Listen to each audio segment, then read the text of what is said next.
ఏదైతే నిన్న జరిగిన అసెంబ్లీ సమావేశంలో ఏదైతే ముఖ్యమంత్రి రేవంత్ రెడ్డి గారు కావచ్చు, డిప్యూటీ ముఖ్యమంత్రి బట్టి విక్రమార్క కావచ్చు, మహిళలు కించపరిచే విధంగా మాట్లాడారు. ఏదైతే గతంలో ఇప్పుడు మన ఎన్టీఆర్ ప్రభుత్వం చూసుకుంటేనేమి, తర్వాత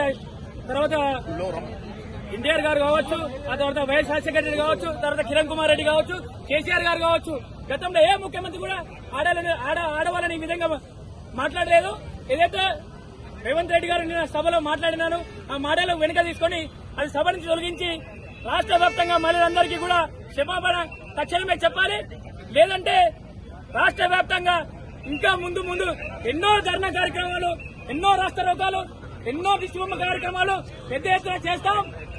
మహిళలను ఈ విధంగా ఏ ముఖ్యమంత్రి కూడా ఈ విధంగా మాట్లాడలేదు. గత ఏ గవర్నమెంట్ కూడా మహిళలను ఇలా కించపరచలేదు.